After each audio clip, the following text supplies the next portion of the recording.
Hello hi नमस्कार मैत्रिणींनो, विशाखास किचनमध्ये तुम्हा सर्वांचं स्वागत आहे. तर आज आपण बघणार आहोत तिळगुळाच्या वड्या. तर त्यासाठी लागणारे साहित्य आपण बघणार आहोत. 1 वाटी तीळ, अर्धी वाटी शेंगदाण्याची कूट, 3/4 कप गूळ आणि गार्निशिंगसाठी मी तीळ घेतलेले आहेत. तर मैत्रिणींनो, ह्या ज्या वड्या आहेत त्या एकदम खुसखुशीत मऊ आणि खायला चविष्ट लागतात. तर त्यासाठी आपण लागणारी प्रोसेस बघूयात. तर आता हे जे 1 वाटी भाजलेले तीळ आहेत ते आपण एका मिक्सरच्या भांड्यात घेऊन थोडेसे ओबडधोबे मिक्सरमधून काढून घेणार आहोत. तर मैत्रिणींनो, मी हे मिक्सरमध्ये तीळ काढलेले आहेत आणि त्याच्यामध्ये जो 3/4 कप आपण जो गूळ घेतला आहे तो मिक्स केला आहे. तर मिक्स करून आपण मिक्सरमधून परत एकदा काढणार आहोत, म्हणजे मिश्रण छान असं एकजीव होईल. खूप बारीक पावडर नाही करायची, थोडंसं मध्यम असं मिक्सरमधून काढायचं आहे. हे बघा मैत्रिणींनो, आपण हे काढलेलं आहे मिक्सरमधून. हे बघा. आता आपण गॅस लावून घेऊया.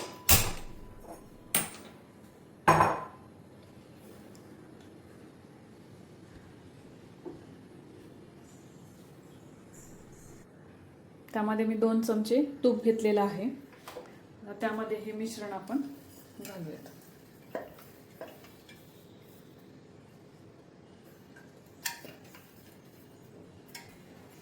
त्यामध्ये आपण जे अर्धी वाटी शेंगदाण्याचं कूट घेतलं होतं ते घालणार आहोत आणि ते छान असं मिक्स करून घ्यायचं आहे. कारण मार्केटमध्ये बऱ्याच प्रकारचे गूळ येतात, काही चिकट असतात तर काही भुसभुशीत पण येतात. तर त्याला एकसारखापणा येण्यासाठी आपण थोडंसं तुपामध्ये त्याला परतणार आहोत, म्हणजे गूळ थोडंसं हे होईल. तर ह्याच्यावरती आपण थोडासा पाण्याचा शिपका देणार आहोत. त्याच्याने काय होईल, गूळ विरघळण्यास थोडीशी त्याला हे होईल, मदत होईल.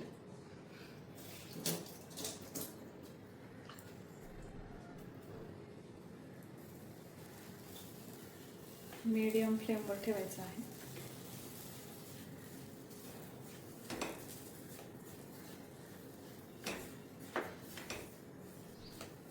काय मस्त वास येतोय ह्याचा.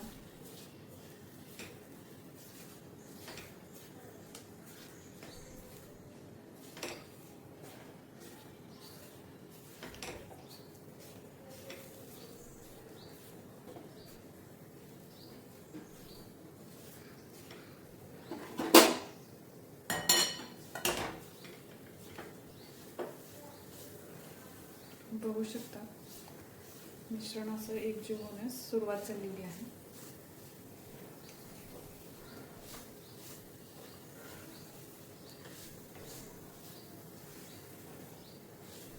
हे वाटीचं प्रमाण एकदम परफेक्ट आहे,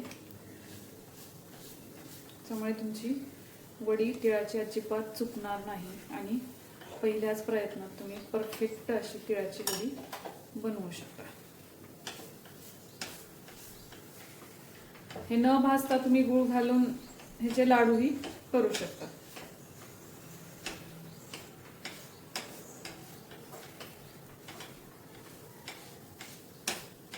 बघू शकता तुम्ही.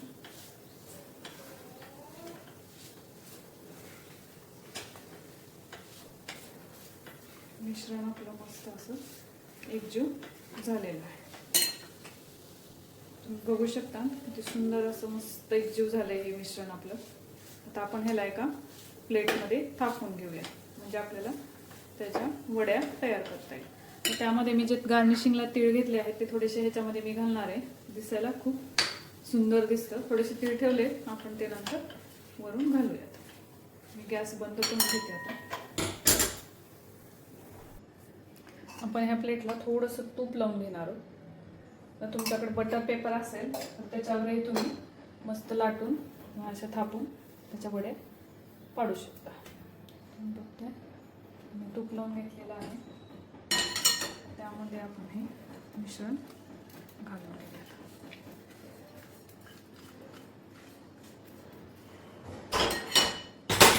मिश्रण त्यामध्ये मी घातलं आहे. हे आपण एकसारखं थापून घेऊया. बघा तुम्ही, आपण हे मस्त थापून घेतलंय. आता ह्यावरती आपण हे तीळ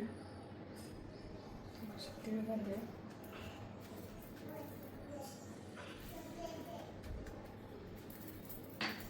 तुम्ही हवं तर ह्याच्यावरती किसलेलं खोबरं सुद्धा घालू शकता.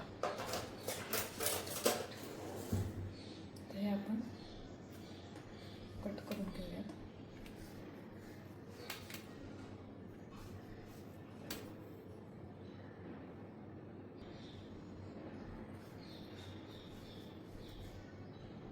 मी गोल ताटामध्ये घेतलंय त्याच्यामुळे हे असं झालेलं आहे.